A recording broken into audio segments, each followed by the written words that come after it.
Hi friends, இன்றைக்கி என்ன video பார்க்கலான்னா, இன்றைக்கி ஈஸியான தக்காளி சாதம் எப்படி செய்யலான்னு நம்ம பார்க்கலாம். ஃபஸ்ட்டு ஒரு பேன் எடுத்துக்கோங்க. அதில் கொஞ்சம் ஆயில் ஊற்றிக்கோங்க. ஒரு ஸ்பூன் ஜீரகம் போட்டுக்கோங்க. போட்டுட்டு 2 பெரிய வெங்காயம் நறுக்கி போட்டுருங்க. அப்புறம் 2 பச்சை மிளகா உங்களுக்கு காரத்துக்கு எப்படின்னு நீங்கள் பார்த்துட்டு போட்டுக்கோங்க.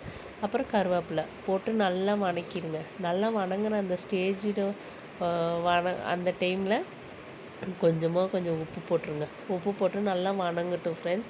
அந்த வணங்குற டைமில் கொஞ்சோண்டு கொத்தமல்லியை கட் பண்ணி அதில் போட்டுருங்க. கட் பண்ணி போட்டுட்டு இஞ்சி பூண்டு பேஸ்ட் போடுறதா இருந்தால் நீங்கள் போட்டுக்கோங்க. என்கிட்ட இஞ்சி பூண்டு பேஸ்ட் இல்லாதனால நான் என்ன செஞ்சேன், ஒரு 4 பல் பூண்டும் ஒரு துண்டு இஞ்சியும் போட்டு நல்லா நசுக்கி எடுத்துட்டேன் ஃப்ரெண்ட்ஸ். நான் கல்லில் வச்சு நசுக்கி எடுத்துட்டேன். நான் எடுத்து அதில் போட்டுட்டு நல்லா வணங்கினதுக்கப்புறம் ஒரு 3 தக்காளி கட் பண்ணி அதில் போட்டுட்டேன். அப்போ இது வேகிறதுக்கும் அந்த தக்காளி வெந்து எடுக்கிறதுக்கும் நம்மளுக்கு சரியாக இருக்கும். அந்த தக்காளி கொஞ்சம் மேஷ் ஆகி வர ஸ்டேஜில் நம்ம மஞ்சத்தூள், மிளகாத்தூள் போட்டு நல்லா வணக்கிடுங்க ஃப்ரெண்ட்ஸ். நல்லா அந்த வணக்கிற டைமில் நம்ம எவ்வளோ அரிசி நம்ம எடுத்துருக்கோமோ அதுக்கு அளவுக்கு தண்ணியை ஊற்றிக்கோங்க. ஊற்றி நல்லா கொதி வரணும். நல்லா கொதி வந்த டைமில் உப்பு பாருங்கள்.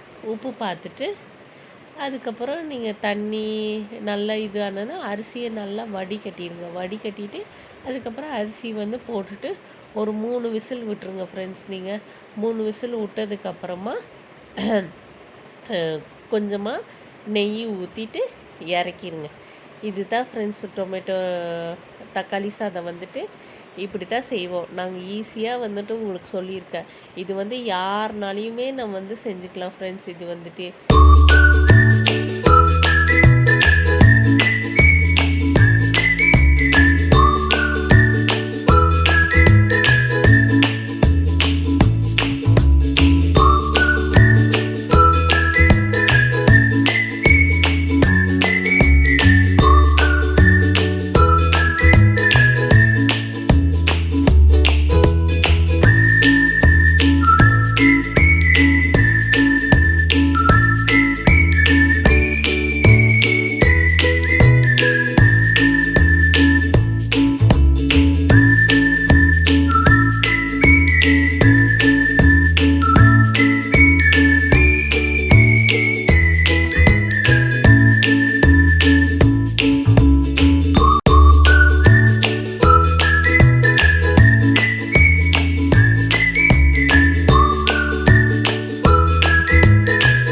சிக்கன் வாஷ் பண்ணி எடுத்தாச்சு.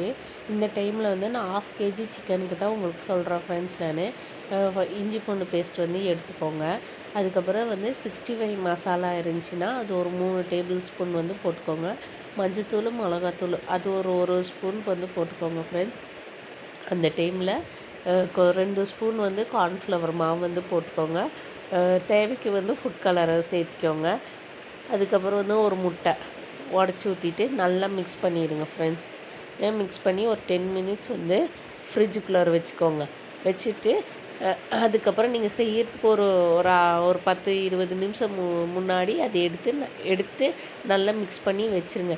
வச்சு அந்த எண்ணெய் காயிற ஸ்டேஜில் அந்த சிக்கனை எடுத்து நீங்கள் போட்டுருவீங்கள, அந்த போடுற டைமில் கருவேப்பிலை இருந்துச்சுன்னா இன்னும் உங்களுக்கு நல்லா கொஞ்சம் வாசனையாக கிடைக்கும்.